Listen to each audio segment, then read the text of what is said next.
sergeants aren't cussing at soldiers anymore. If you got to use that language to get somebody to do something, you are not relevant in our Army anymore. This is boot camp. You got this burning right here and no food cooking. Stop. Where we find out what it takes to serve in the U.S. military. From the challenges new cadets face at West Point. Left side, build! To our exclusive view into the U.S. military's newest branch. There's a possible event in Sector 52. And how the Army is changing how they train drill sergeants. After working with y'all for the last, couple of freaking minutes, hey, y'all gonna be good leaders. Y'all gonna be good drill sergeants. We begin with how Army cooks are trained. When U.S. Army soldiers are on deployment or running field exercises, they have to eat a lot. You got this burning right here and no food cooking. Stop. That's where Army culinary specialists come in. If a unit goes out to the field, if a unit deploys, well, they've got to eat. So we're going with them. After completing basic training, future culinary specialists head to Fort Lee, Virginia, to train for 8 weeks, where they'll learn how to cook for up to 800 soldiers in this. It might not look like much now, Stand clear. but when it's fully assembled, it has the capability to act as a fully functioning kitchen that can keep troops fed in the most remote of environments. We went from a box on wheels to a whole freaking kitchen, right? But before trainees cook for hundreds of hungry soldiers out in the field, That shit looks like more than 5, doesn't it? they have to start with the basics. There you go, okay? Some of them don't even know how to turn a stove on. Insider spent 5 days at Fort Lee, observing several classes at various stages of training. One of the main things that I like to tell my soldiers as I'm training them is we don't just provide food, we provide fuel. For those personnel who are on the front line, for the war fighter, fold this side in. 3,000 to 4,000 members of the Army and National Guard graduate every year from the 8-week course, which is broken down into 5 sections. First, classroom training on food safety, sanitation, and nutrition. Then, hands-on training in the techniques of cookery, before moving on to baking, cookies, pies, and more. Next, 5 days of cooking in the garrison dining hall. Finally, training culminates outdoors, with a week of cooking in the Army's mobile kitchens. Trainees arrive at Fort Lee with varying levels of cooking experience. What kind of experience did you have cooking before arriving at Fort Lee? I cooked a lot with my mother. I have an associate's degree in culinary arts. I had no experience at all cooking. Prior experience is not necessary. One of the awesome things about our job, everything you need to know, we can teach you here. So the customer ate it, they got sick. That's all it takes. Training begins in the classroom, with 2 days of instruction in sanitation and nutrition. The information that trainees learn is to ensure that they're cooking good, nutritious food for the warfighter. And then they also learn about safety, sanitation, how to prevent infectious disease, how not to transfer and cross-contaminate food, and then how to provide safe meals. Sanitation is everything. If your people aren't safe, and if you aren't safe, then the mission can't be completed. Trainees are tested at the end of each block of training in the form of a 50-question exam. We have anywhere from 9 to 15 different diseases that they learn. And then they have to understand what food items they're found in, how do their practices impact their ability to be able to spread those diseases to different customers within those facilities. You will go to your stations, you will put on your hat, and you'll put on your apron. Training moves from the classroom to the cooking labs during techniques of cookery. The techniques of cooking is basically their first introduction to the kitchen. Some of them don't even know how to turn a stove on, so that's where I get to teach them how to use their equipment. But before they start cooking, trainees need to become familiar with the tools they'll be working with. This first bend in your finger, this first little knuckle, all right, this is gonna be the furthest point out. So this is gonna be on your knife. It'll be just like this. There's a couple methods that I use, like a claw method, making sure that they tuck their fingertips underneath, because in our field, you kind of need your fingers, you kind of need all of them. Cube is what? Same size all around, right? All right, so. Trainees get to see instructor demonstrations on how to cook certain foods during their first 4 days in the labs, but they won't have that luxury later on. Weigh up your beef, put it in your large pot, and you just move on to the next step, okay? They'll come up to our front of our stations and we'll literally show them how to do it step by step, accordance with the recipe card. Then they have the opportunity to go back to their stations and apply what we taught them how to do that product. If you don't have rice in your small pot yet, half a cup of rice, all you have to do is read your recipe cards, guys. That is key.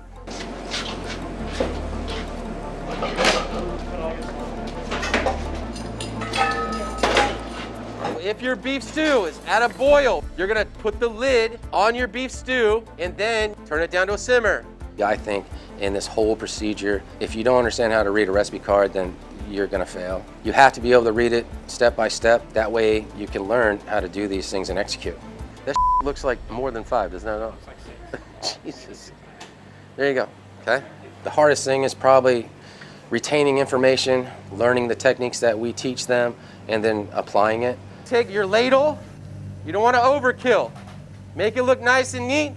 Part of your grade is presentation, guys. Once the trainees have completed their recipe, they bring their finished product to the back of the cooking lab to be graded on presentation, technique, and execution. We teach them the basics. It's how to cut, how to slice. We also teach them how to simmer, how to braise, how to saute, and then we teach them about moist heat, dry heat. All those things incorporated get them ready for what is known as a cook-off at the 5th day. Don't stress out.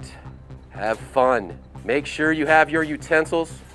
During the cook-off, trainees have 1 hour to prepare a chef's salad, green beans lyonnaise, and spaghetti with a ragu sauce, but won't receive a demonstration or explicit guidance from their instructor. Coming in today for cook-off, I was actually excited because I enjoy cooking. That's fun. I was a little nervous about what to expect, unknown, not knowing like, oh, I can make a mistake. It was just a whole lot of anxiety, a whole lot of nervous thoughts and excitement bunched in one cluster. 5 minutes, you got 5 minutes. Sometimes they are scared because there is a time that they're timed with, and also, it's just stressful. And then you got me watching you around your back and all that stuff.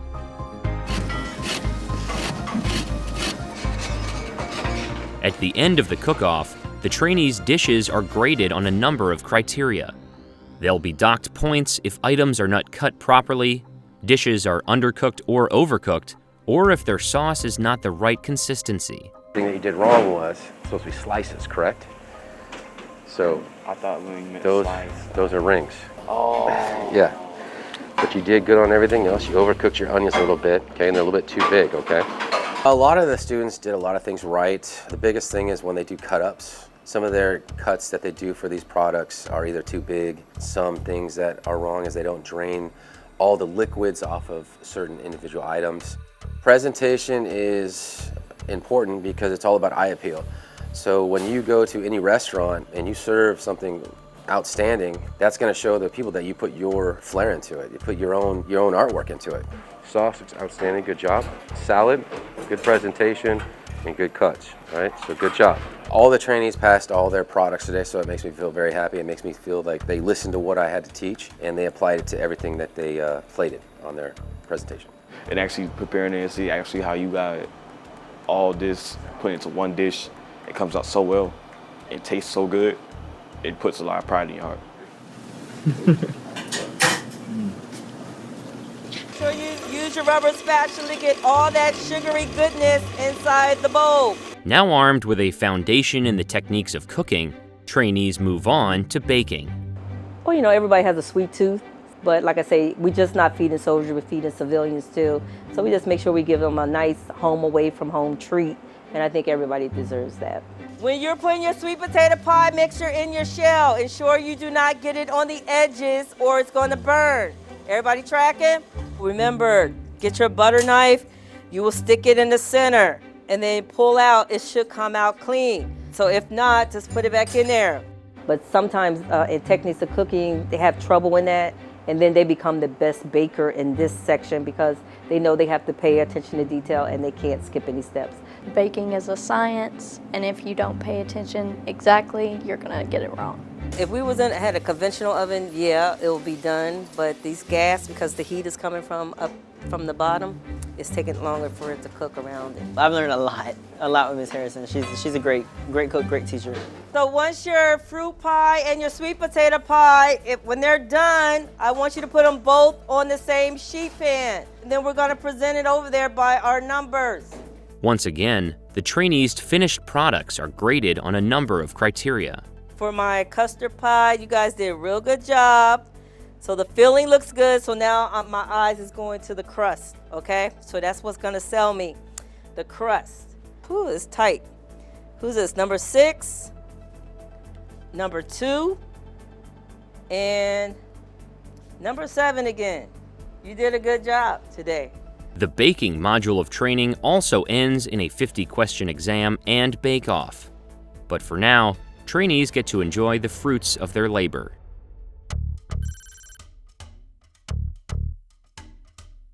The Garrison Operations module of training is a culmination of everything the trainees have learned so far.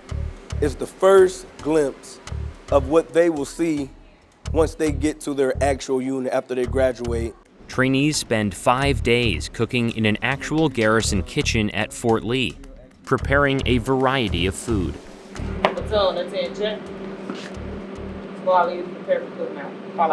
We observed one platoon of trainees over the course of several mornings, which starts at 0500 with what's called a cook's mount. It's accountability for everyone that's supposed to be on the shift. We're checking for the hair, we're checking to make sure that it's nice, neat, we're checking for nail length, we're checking to make sure that there's no abrasions or make sure that they're not sick. Once the trainees pass their daily inspection, they start preparing breakfast. Think about when y'all made cinnamon rolls upstairs in small quantity baking. You're making it the same way. Operations are a lot more thorough than what I had expected it to be. Everybody is assigned to their own station and position, and whatever doesn't get done in the end, we pick up the slack and as a team and work together to ensure that food gets handled out in an orderly manner. Slice the entire ham up, cut it off, then you remove the ham, right, and you put it into your third pan, okay? For the first couple of days, I look for them to be sort of confused. They don't know where things are. They don't know how to turn on certain equipments and things of that nature. You want to kind of make it in a straight line, right? And then remember which ones you laid down first, right? Come Thursday and Friday, then that's when the instructors typically take a step back, and then we kind of let them operate on their own so we can see if they're grasping the information. Even though it was stressful, it was really like hands-on, and you got to like learn and experience a lot more things, and you got to make more like meals, prepare dishes for like other people to eat, not just yourself and your platoon. Thank you very much. Trainees head outside for the 5th and final module of training, which is focused on field cooking operations. So you're gonna alternate your meat between here and here. You know what I mean? The equipment that we teach here at Field Operations Training Branch, that's the equipment that we use in the operational force. But before they can start cooking in the mobile kitchens, On lift, everybody raise it up. Ready, set, go. 1, 2, 3, on lift. they have to learn how to build them. Let me get 4 up there, everybody else down here on the ground. So the mobile kitchen trailer, we can use that when we got up to 300 personnel to feed 3 times a day and in basically any environment. Take a mental note of where everything is, all right? Because that's how we're going to pack it back up. In addition to the mobile kitchen trailer, trainees are taught how to build and operate the Army's containerized kitchen, or CK. The containerized kitchen, that is our largest field feeding platform. We're gonna use our containerized kitchen more often in a situation where we've built up some infrastructure. We have the capacity to feed 800 personnel, and with our capacity to feed more people, we can bring more people in to support that area, to defend that area, and to accomplish those missions. Watch your head, watch your head, watch your head, watch your head. The process of setting up the CK is very challenging because there's a lot of big moving parts. You got to watch out for your battle buddies. because there's a lot of things that's unfolding and spreading out on the CK, so you got to communicate. Over the course of 2 weeks, trainees have to pass a 50-question exam and demonstrate proficiency with each piece of equipment. We went from a box on wheels to a whole freaking kitchen, right? Y'all made that with love, huh? Y'all made that with love. They look good.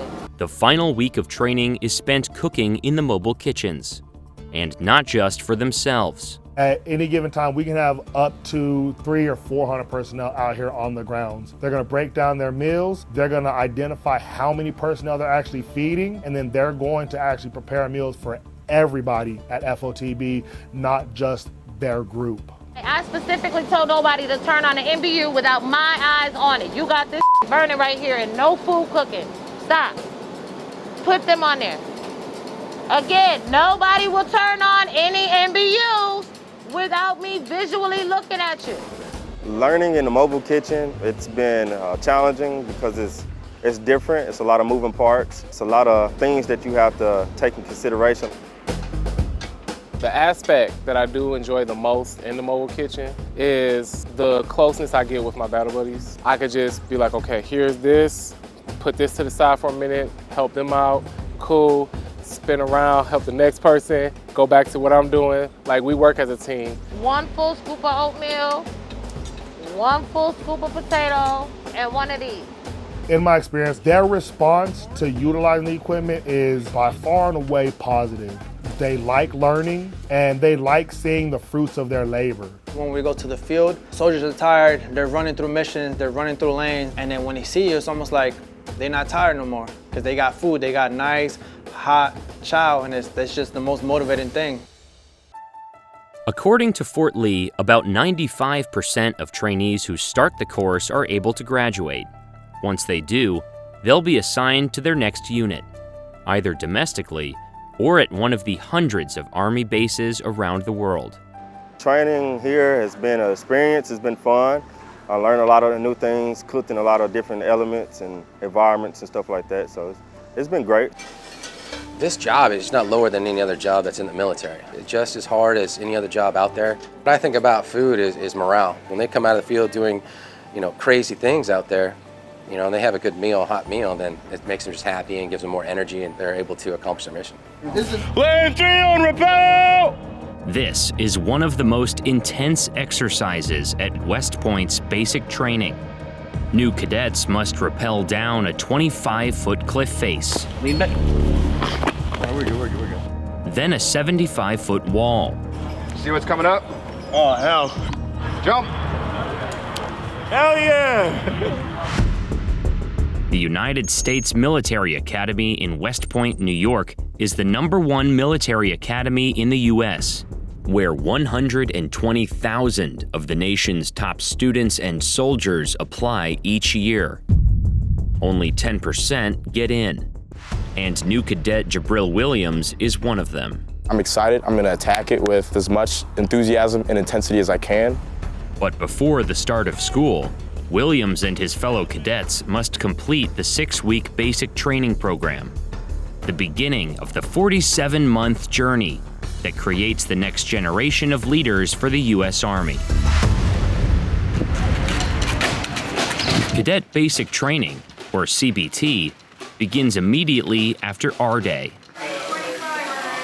R Day, or Reception Day, is the day when students first report to West Point and get assigned to the company they'll train in. Attention! The class is divided into 9 companies, each competing to earn the most points and be awarded the title of Best Company at the end of basic training.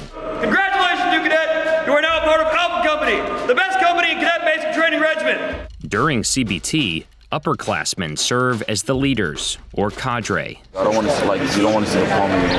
The most important thing we do at West Point is teach leadership, followership, and instill the warrior ethos. Because when they graduate here, they're going to go lead America's sons and daughters. After R Day, cadets begin their training by learning the basics to gain the confidence they need before moving on to more advanced skills. Hey, make Make sure you put it on safe and take your finger off the trigger next time, all right? The first thing they do is they go and they learn how to qualify on a M4 carbine. So they go out and do marksmanship training. Every soldier in basic training is qualified on a rifle. Most of them have never picked up a weapon in their life. So there's 40 rounds. There's different targets set at different distances out in each lane on the range, and they'll pop up in different combinations. So they shoot from 5 different positions, and we do a lot of practice leading up to it, but this is when they all put it together and put it to the test. To become qualified in basic rifle marksmanship, cadets must score a minimum of 23 out of 40 possible points. Each dummy contains a sensor that, when hit, sends a signal up to the control tower, adding a point to the cadet's score. Lane? 11. 31. So if they don't pass, they're gonna stay until they do. So every company before us has had everybody qual that is able to qual before they leave for the day. I actually went on lane 1, which isn't a great range because a couple of the targets are actually like sitting in the shadows, but I still managed to qualify with a 27, 28 my highest.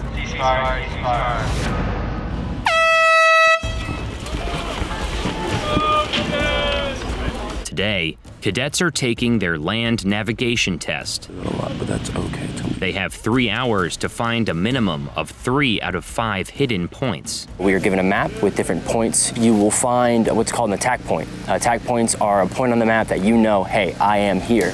From there, you'll take out your compass and you'll shoot a azimuth, and from 180 degrees, I know my point is 180 meters. So I'll walk out 180 meters and then boom, find my point. Each cadet receives unique coordinates and sets out to complete the test alone. Good luck. Don't lose your scorecard. Each attack point is represented by an orange flag. When cadets find it, they must mark their scorecard using the attached hole puncher. If cadets are unable to find enough points in the allotted time, they fail the test and must return later to attempt the course again. Only 2 so far.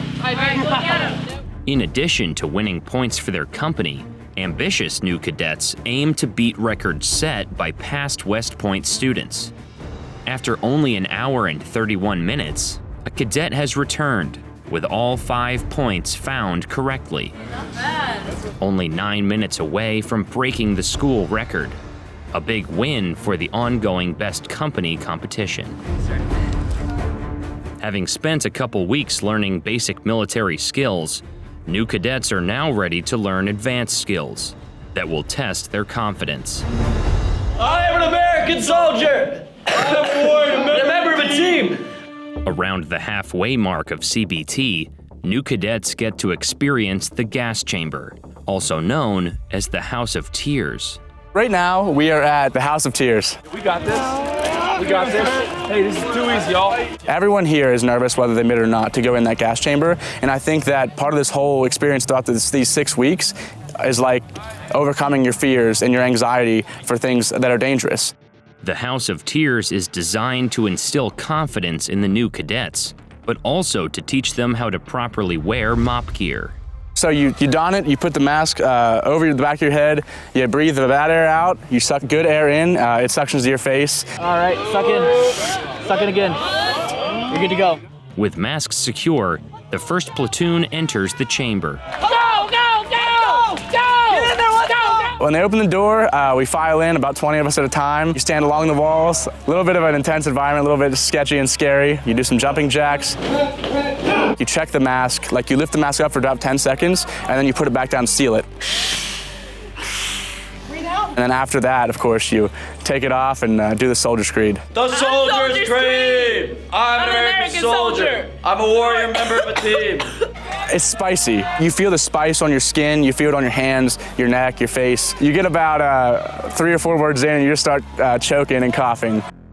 The CS gas used during training is composed of tiny particles that float through the air and land on human skin, irritating areas of moisture. More specifically, mucous membranes in the eyes, nose, mouth, and lungs.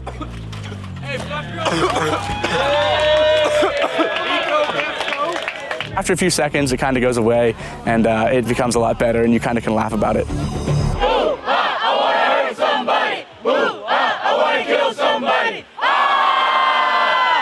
This week, we've been working on individual movement techniques as well as medical lanes. During the medical lane training event, cadets ruck through a forest and are then ambushed by enemy forces played by non-commissioned officers. One squad will be performing security on the frontal side, and the Bravo team squad will be rendering aid, and half of them will be pulling rear security. My role is a team leader in Alpha Team. I'm the first person who is reacting to the contact. Left side, Bill! Shortly after the squad is ambushed, a casualty has been announced that requires medical aid. Ryan, go to the casualty, go! Where's the casualty? Come below! You're bleeding out for 2.5. Get that tighter, get that tighter. That is not an effective tourniquet. Provide cover! While cadets applied the tourniquet to the dummy casualty, one cadet was hit by enemy fire. Boom! You are now blind and got a broken arm. Start screaming. Ah! Ah! It's okay, it's okay. Ah, my arm! My arm! Ah! Blood spurting for the Hey, hurry up, cadets, I need to leave now. Moving! We're moving! Moving! Keep moving, we got this, man. Once casualties are relocated to a safe location, cadets radio in for helicopter rescue. Dust off, this is Pitbull. I have a medevac request, over. Pitbull, this is dust off. Proceed. Line 1, Whiskey Lima 8579 8624. Pitbull, that's a good copy. Medevac en route. Over. Instructors simulate helicopter sounds and play the role of a medevac crew. What are his injuries? He has massive hemorrhage in his leg, respiratory, needle chest decompression, his airways blocked off.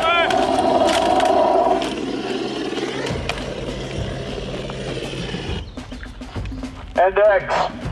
What was going through your head when you heard those first gunshots? Definitely nerve-wracking. It's pretty exciting, honestly. But I was just like, oh shoot, like, yeah, like we're about to begin. It was pretty fun, sir. Oh man, that was hectic. I got thrown right into that. Don't be scared. As cadets continue to gain confidence in their skills, they are brought to the mountaineering and rappelling course, Lane 3 on rappel! where they learn to safely make their way down natural cliff faces in the New York mountains. Today we learned how to set up our belts, how to cinch them, how to use our brake hand and get our feet set, overcome some fear. Should be touching your spine. That's your brake hand, all right? They don't have a harness. The exercise is the rappel, but the challenge is getting over your fear and inching down the cliff 1 inch at a time. Lane 1 on rappel, lane 1 on rappel. New cadet Williams started on the 25-foot wall Lean back. and quickly lost his footing. I definitely had some fear after that slip, but I gained my ground. After conquering the 25-foot wall, Williams was ready for the 75-foot wall. If we don't fall like this first time, if I mess up like the first time, this drop is a little bit deeper. Lane 3 on rappel. This time I had a wider base. I noticed that was what kind of messed me up on the 25-foot one. See what's coming up? Oh, hell. You got to give yourself a little leap, and then you got to shoot your arm out to give yourself some slack to clear that gap. Gotcha. Otherwise, you're going to slam your hands into the wall. Gotcha. All right. Jump. Hell yeah. Once cadets make it down the 75-foot wall, they move to the mountaineering course and use their hands and feet to climb up the cliff face. That's the thing, I didn't look down. I didn't look down until I was halfway through. The only thing that was going through my head really was, man, all these people are watching. It would be a shame if I fell, so. Once cadets reach the top of the mountaineering lane, they're instructed to let go and walk backwards down the cliff, Lean back. trusting that their battle buddy and their equipment will keep them safe. This gives us knowledge on being a well-rounded soldier. You're not always gonna have to go to a mission or have a mission where you're gonna need to rappel, but it's just good background knowledge to have. As the end of summer nears, new cadets are ready to put their skills to the test in an event called the Crucible.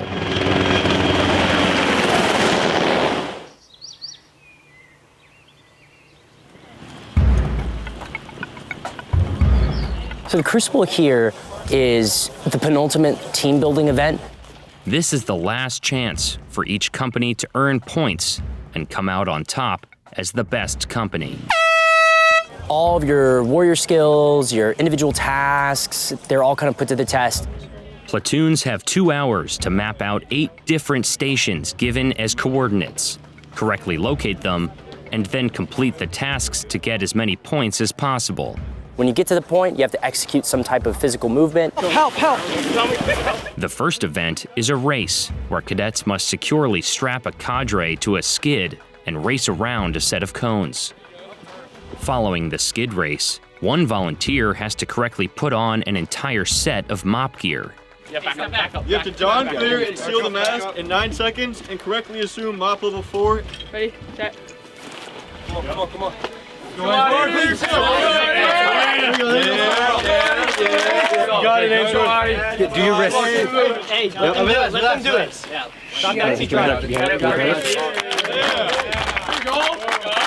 Next, the platoons must find a new location where they must move a partner on their back 50 yards using either a fireman's carry or a piggyback. We also practice the employment of hand grenades. Obviously not actual hand grenades, but with the hollow shells and making sure we can employ those properly, which for us is landing within 5 meters of targets at 30 meters distance, which is the proper range for the employment of a hand grenade. I think we did really good overall. We came in at the very last minute, which means we were pushing all the way to the very end. The guy that was there told me that we were the first platoon that had as many points as we did at that point. Hey!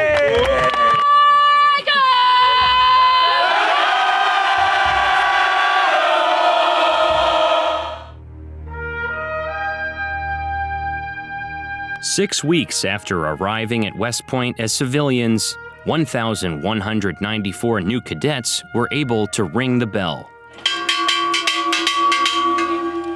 A West Point tradition that signifies that cadet basic training is over. On the last day of CBT, cadets complete a 12-mile ruck back to West Point's campus in an event known as March Back. Alpha Company won the Best Company competition and led the class back to campus. New cadets are welcomed by the community and parents to celebrate this milestone. I'm proud of myself. We were continually given challenges and we overcame them. I feel relieved and also empowered to move on to the academic year. So I've learned a lot here. With cadet basic training completed, these incoming freshmen, or plebes as they're now called, are ready for the next big challenge, the academic year. You persevere and get that resilience, because it's not about how hard you could throw a punch or how hard you could take one, it's about how often you get back up.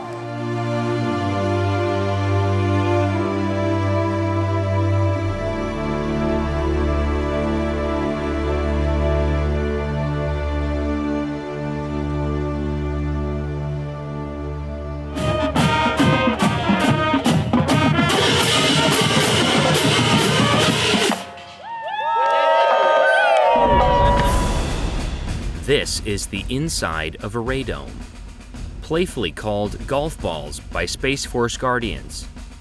These radomes house satellite dishes that help Guardians detect incoming missiles sent by foreign adversaries.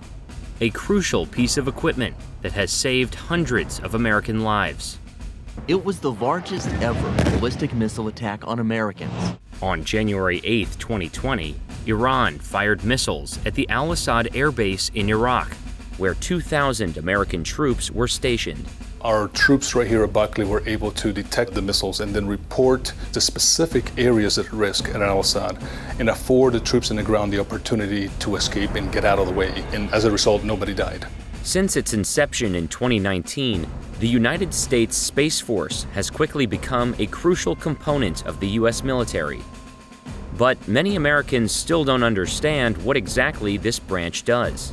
I like the idea of a Space Force. I mean, I don't know if we need it, and I'm sure there are better ways we could spend our money, but it sounds awesome. It really does. In reality, Space Force Guardians work from bases on the ground to help protect assets up in space.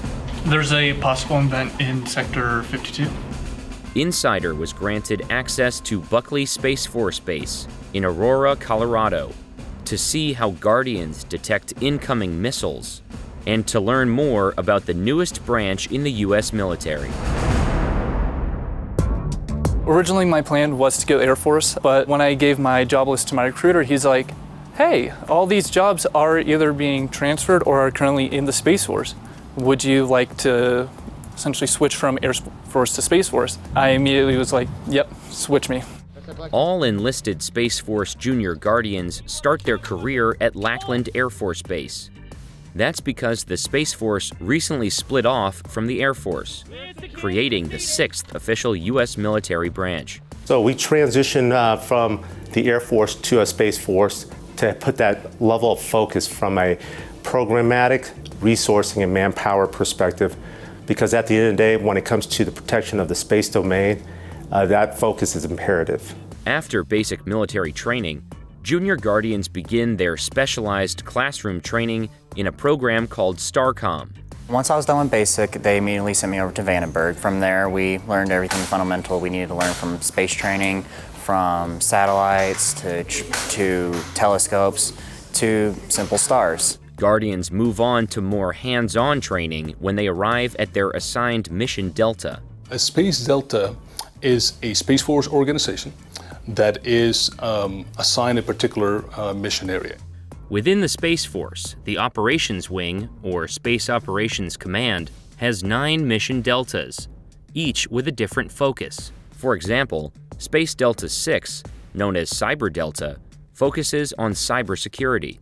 From GPS to making payments on your credit cards, to making phone calls, to communicating with anybody in the world, all of that comes down to what we have available in space. And if those space assets are contested by adversaries or whatnot, we lose that ability to function at our peak performance. The largest delta, Space Delta 4, is headquartered here at Buckley Space Force Base. So Space Delta 4's mission, per se, is to be able to protect, to guard against missiles, missile attacks launched against the United States, our allies, as well as deploy troops worldwide.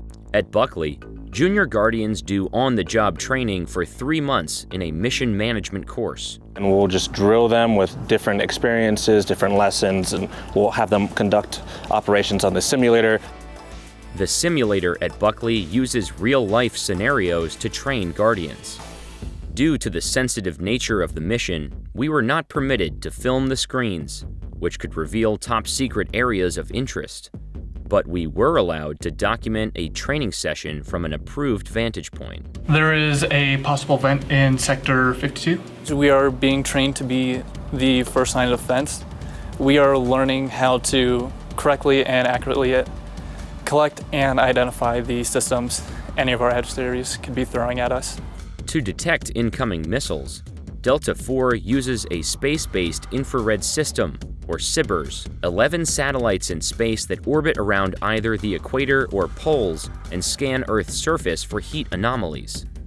That infrared data is sent down from the satellites to these giant radomes, which house satellite dishes that are strategically pointed at areas of interest around the world. Infrared data is presented in a way on our display panels, if you will. Missile launch confirmed. Impact area located in Sector 42. Junior Guardians call authorities to inform them of possible events so they can alert the targeted areas. 52. How copy? This is Vortex out. There's a lot of pressure, but they also teach us how to do it correctly and as calmly as possible. Make sure we speak up a little bit, but great job getting confirmation of the missile launch. And finally, outstanding getting the information out to our allies and partners, making sure that they were all on the same page with us. Do you guys have any questions? After Junior Guardians have finished their mission management training, they can begin their job on the operations floor. Due to the operations floor's 24/7 active role in missile detection, cameras are rarely allowed. But we were able to observe a couple of Guardians as they kept watch over the radars. What we do impacts almost everyone in their day-to-day lives, whether they're here, whether they're downrange, like it's life or death. The mission is accomplished by the young men and women sitting at the operations floor. And we put a lot of trust and a lot of responsibility on these folks because we have trained them to be that good. Right now in stage of training, I'm still a little nervous because I am not fully confident in myself, but I know eventually later on in training, I will be able to do good on the ops floor. Space Force is the president's boldest idea that he got from a Buzz Lightyear Happy Meal toy. When the Space Force was first announced, it became the subject of late-night punchlines. There's even a Netflix series poking fun at the branch. The president is creating a new branch, Space Force, which Mark will run. What? The show provides a framework of notional Hollywood ideas of what the organization is about.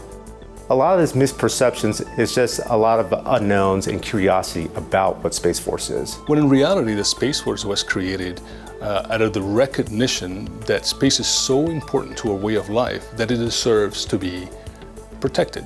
The Space Force also gets confused with its civilian counterpart, NASA. So NASA, being our exploration as well as scientific branch of the government, they're looking out beyond the stars, trying to look out, get all that scientific data, as well as looking at manned missions. On the Space Force side, looking more inwardly, making sure that we're looking terrestrially to help our ground forces, air forces, as well as our allies and partners. People constantly ask us, or if they see me in uniform, in a Space Force uniform, they're like, oh, have you been to space? Like, when's the last time you've been to space? There's actually very few operators that do go to space. Lucky for them. What we do is operate all of our assets within space. The Space Force is constantly growing and evolving. On August 4th, 2022, right before our visit to Buckley, the Space Force launched GEO-6, the sixth SBIRS geosynchronous Earth orbit satellite, into space. Our success is not so much what we do to an adversary. Our success is more measured in terms of what an adversary does not do to us because we stand guard. This job is 24/7. It is something that is necessary, and our mission does not stop no matter what. How copy? This is Vortex out.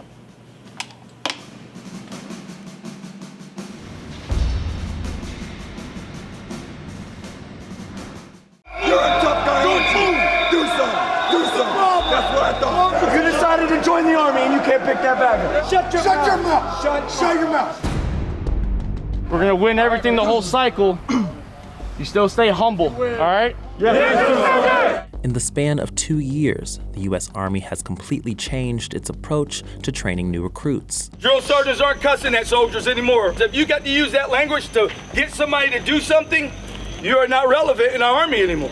Which means the way drill sergeants are trained has also changed. That's frankly something that we adopted during the Vietnam era. It was because we had a drafted force. But the reasons for this recent shift may go beyond adapting to a modern volunteer army. We're having a hard time recruiting. I think right now we're at about 40,000 in a deficit. We also can't keep people in our Army. People don't want to stay. And with change comes criticism. If there is the belief that the Army is woke and that we are getting softer, you couldn't be farther from the truth. Insider visited the United States Army Drill Sergeant Academy in Fort Jackson, South Carolina, to see how drill sergeant training has changed to better prepare the Army of tomorrow. Welcome to United States Army Drill Sergeant Academy. Day one of the drill sergeant training begins promptly at 0600 with a team building event called the Defender Pickup. 5-4, follow me. Let's go. Let's go. The first task is they're going to run a certain amount of distance and they're going to get to their first values boards. How many people call themselves good NCOs? They care about their soldiers right now. And we go over each Army value. This exercise is a new addition to the Drill Sergeant Academy. It shows candidates how soldiers are now welcome to the Army, and it also highlights the core values that drill sergeants are meant to embody. Let's talk about integrity. Be honest. Be honest. Give me some more. How does that tie into being a drill sergeant? After grabbing all of their value boards, drill sergeant candidates are shown a bunker configuration and given 30 seconds to memorize it. They're expected to remember exactly the configuration, how high it is, whether it's 2 sandbags high, 3 sandbags high. Yep, there's three. There's three on top. Then they have to get inspected by the senior drill sergeant of that platoon. Drill sergeants, you have one tiny infraction.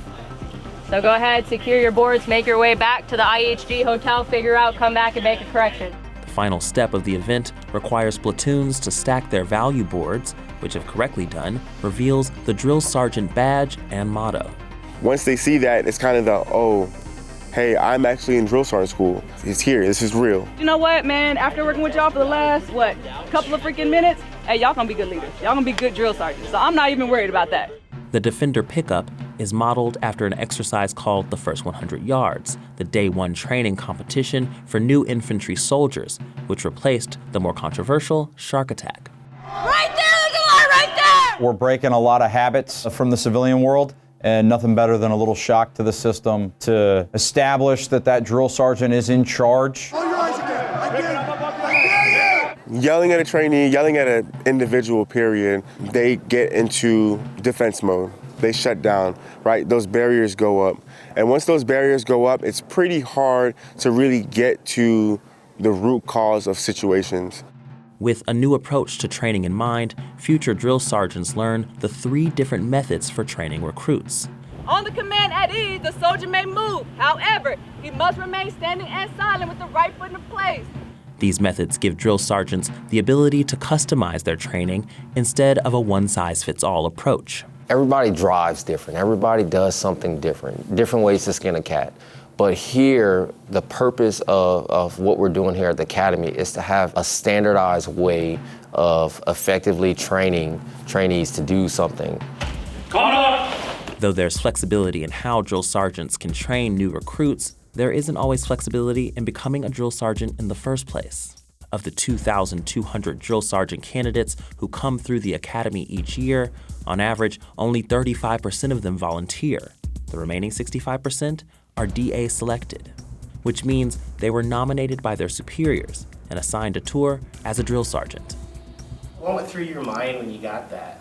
I got a bit emotional because I was like, I have 3 kids. First thing coming to your mind is like the hours. My kids are young, so I felt like I was going to be taken away from them for a while. It wasn't my first choice. My husband was deployed. I was at home with a kid by myself and working full time, so I thought it was not ideal, and I didn't want to do it at first. Has your mind changed? Yes, 100%. It is 100% changed. Being here has given me a whole new perspective on being a drill sergeant and being in TRADOC and training trainees. While the Army has to choose more than half of its future drill sergeants, it can't choose future soldiers, and recruitment, especially among Gen Z, has been on a steady decline. According to a 2021 survey from the Department of Defense, young people ages 16 to 24 are less inclined to join the military, reaching the lowest level since 2007. And perceptions about military culture may also contribute to low recruitment. People look at sexual assault, sexual harassment, abuse, suicide, PTSD, all these things, which is things that people say is happening in our Army. And you all are the ambassadors to make change in that rhetoric. You all over the next 2 or 3 years have an opportunity to change the dynamic. 6, 7, 8, 9, 10, 11. One of the hardest parts of the training for future drill sergeants is relearning the basics. 100, 150, 200. Like basic rifle marksmanship. For many students, their Army jobs don't require daily rifle usage. I am a 68 Delta surgical technician. I'm a medic. So, many drill sergeant candidates have to relearn rifle basics and how to teach those to recruits. And the hardest thing about that is you have to get those bad habits out of your mind. Hey, well, this is how I do it. Because how you do it, you might not be able to communicate that effectively to a trainee. So coming back here and having to learn those basic fundamentals, the way that you're gonna teach them, it is a little different from what I was accustomed to back home. So it's a new qualification that they're teaching on the trail. They have to maintain a 23 or higher. 35. Can I put that on the Go to the bleachers. Put that as the final one. Not only are they shooting to qualify, they have to know how to zero their own weapon. They have to know how to analyze shot groups from different individuals. Hit!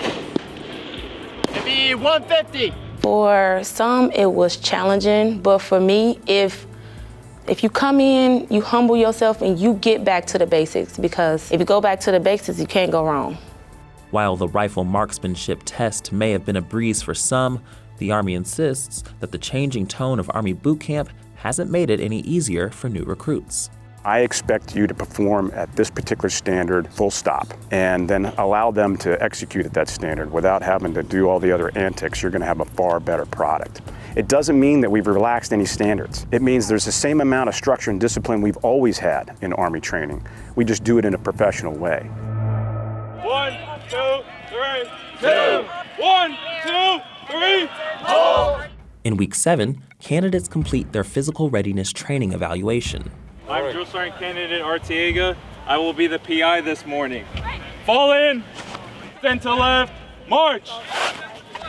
Your main job is the op tempo of the actual PRT session. So your cadence, your count, things of that nature, and you're saying whatever the exercise is. You're basically the one on the stand. Without warning, the drill sergeant leader will tell the students to switch places. Move! And after switching roles, the other student will have to pick up exactly where the previous student left off. Quadruplex! Quadruplex! Your hips are going to drop all the way down to the marching surface. What that means, you may need to unlock your elbows.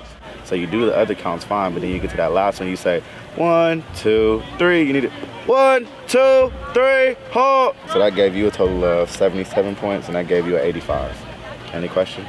All right, so initial hear from you. With a week left at the Drill Sergeant Academy, the only thing standing between the students and their graduation is a grueling culminating event.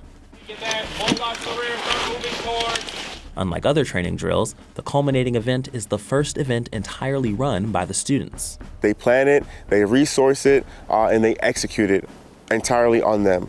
Each squad of drill sergeant students is put in charge of one of the events. And this is where we want them to fail. You know, we want them to go through the hiccups now of the resourcing piece so that when they get on the trail, they understand that, hey, things will happen and I have to adjust, you know, on the fly. There are 5 events in the culminating training event. First event is the battle march and shoot. It's basically a stress shoot. So they march a certain amount of distance, and then once they get to their objective, which is a range, they immediately drop their rucks and get down into their fighting positions, and they start engaging their targets.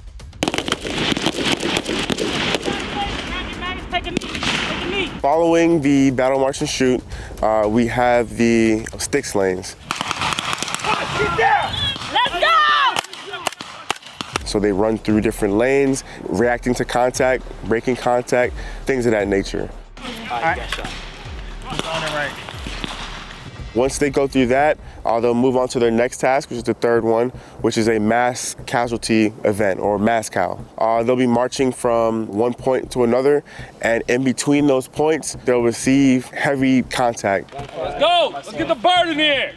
The drill sergeant leader candidates who are in charge of the particular mass cal event, they're going to walk around and say, hey, you know, you've been hit by IDF, your right leg is blown off, right? And now they're trying to assess, you know, what is everybody going to do when there is a mass casualty event? How are we going to remain calm and control the situation? Ah! Got shrapnel, can't yank it like that. Ah!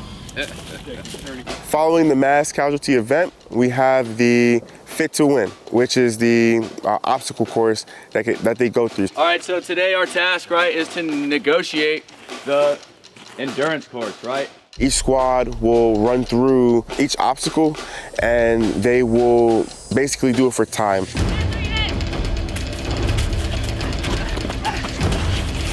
Back out there out! We're good!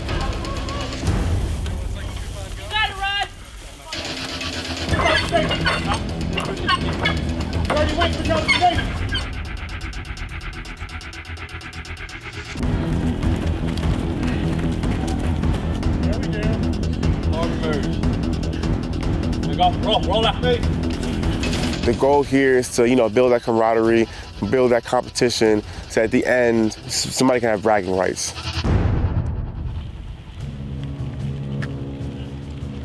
And the very last event of the culminating training event is the 5-mile road march.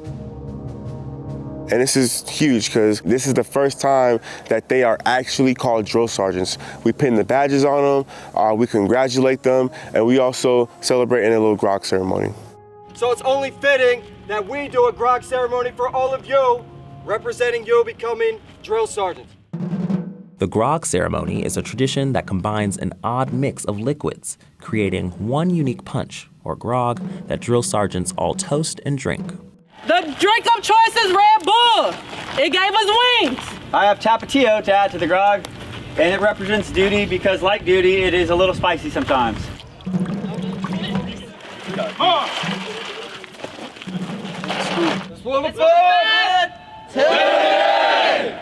gotta drink it. Ooh, y'all drinking it. I taste that hot sauce. It's cold.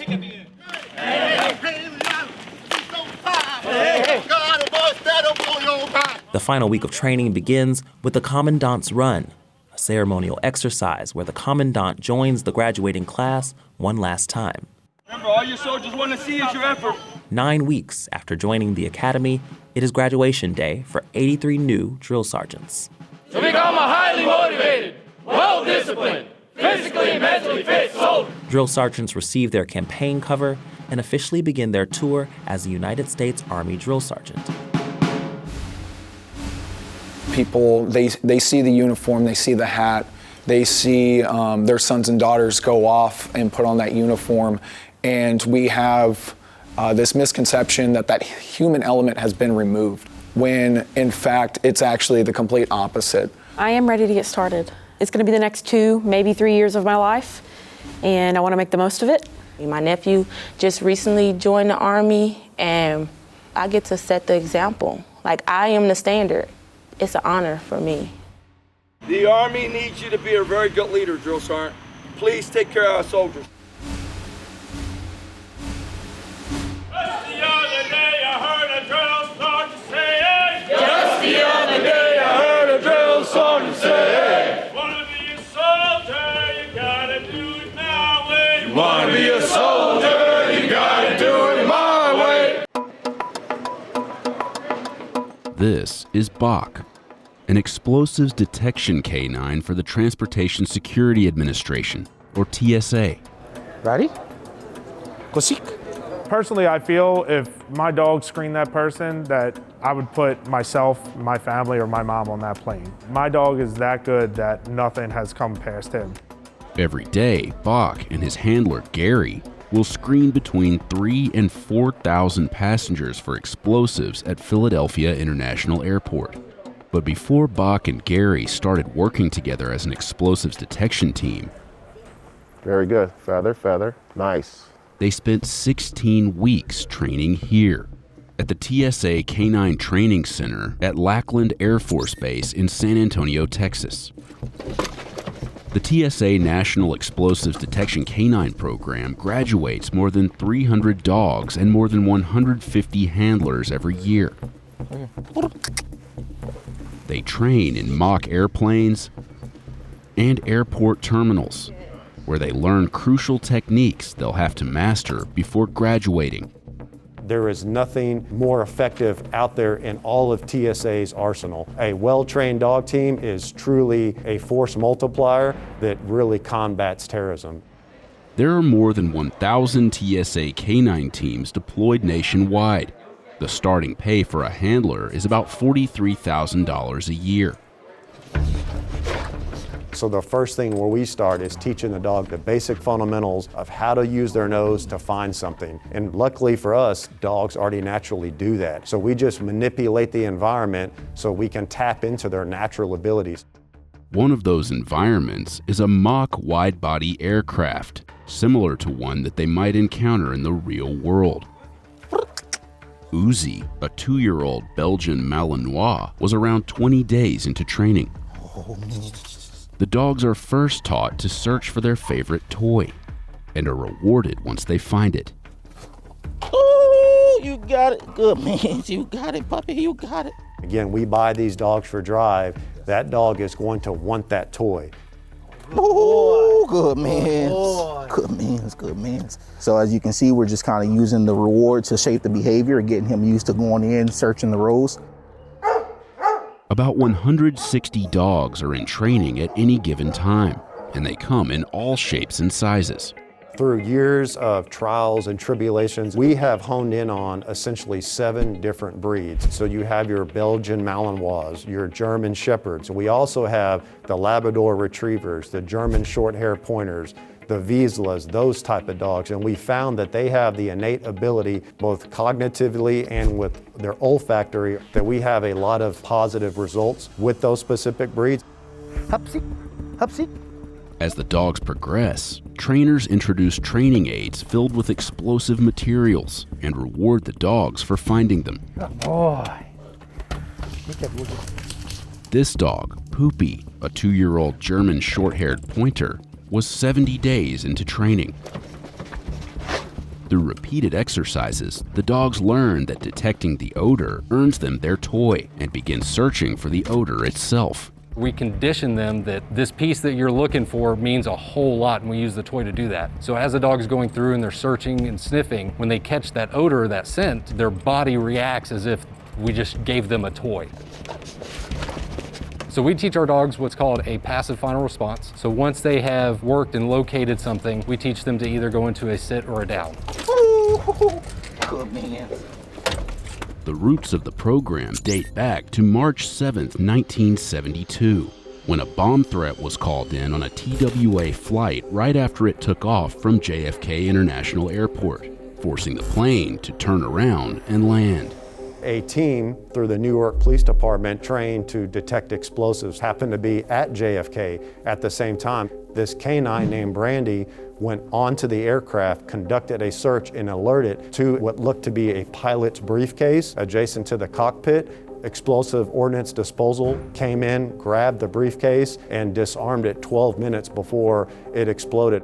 That same day, President Nixon ordered the creation of the FAA Explosives Detection Canine Team, which was transferred to the TSA following its creation in response to the terrorist attacks on September 11, 2001. And through the years, we have continued to grow as a program.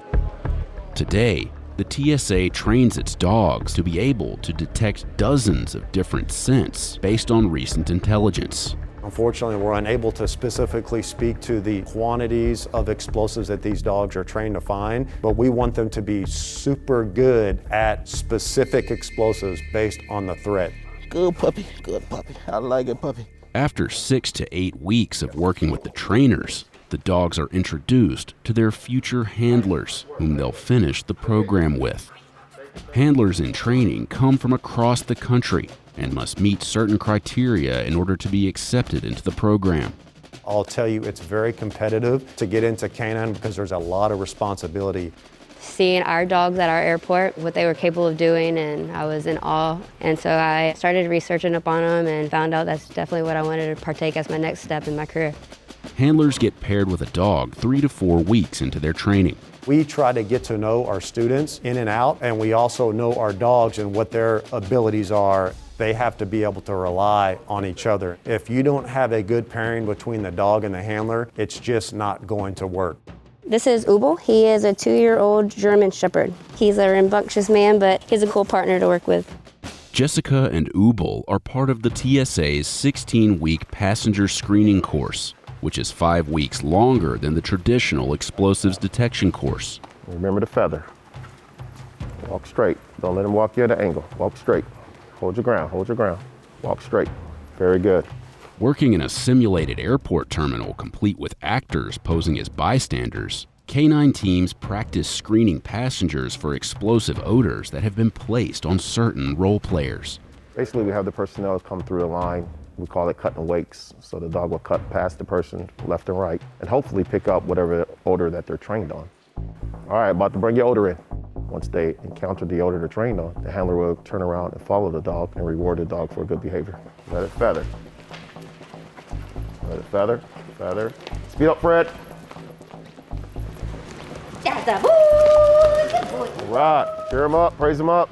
Doing well on training, I look for two things. I look for the drive of the dog. Is the dog able to commit to follow the person that has whatever it is trying to detect? And then I watch the handler's hands. Is the handler holding the dog back, or is the handler releasing the leash to allow the dog to proceed?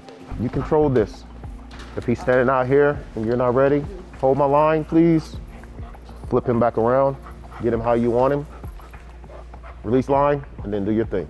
The most common mistake is the leash control. You walk in your household dog on a leash, you let the dog be a dog, do whatever you want. But when you're doing this type of training with the dog on leash, it's a balance of when to have control and when not to have control. Nice work, nice work. Good hit. They did outstanding. Again, this is on day 13. They've owned these two dogs for 13 days, and to be able to allow the dog to read that behavior is very good. Handlers and their dogs graduate and are deployed as a team, so their ability to work together is crucial. It's definitely a lot of fun seeing it click for the dog and watch them learn along with you or with me. So it's been a really cool experience. The dogs receive 24 to 32 weeks of training, and roughly 90% of all canine teams graduate from the course. Once they do, they'll be deployed to one of the many mass transit sites across the United States. Ready to go work? Like Gary Sturley and Bach. Go work, bud. See? The team graduated from the TSA Canine Training Center in 2016 and have been working at the Philadelphia International Airport ever since. Bach is a 9-year-old flat-coated retriever shepherd mix. He's a goofball. He's a character. He definitely has a lot to say to everybody. He loves people. He loves the job. He wakes up every morning ready to go. He has found ammunition. He has found a few things. That's really as far as I can go. Ready? Go seek. Good.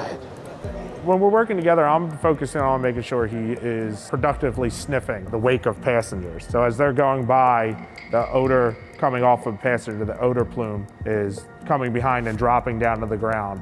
So I'm just watching him, watching his nose and his head, looking for subtle changes that might indicate that he's picking up on something. The team also performs daily training exercises. Good boy, go find it. Where is it? Huh? Where is it?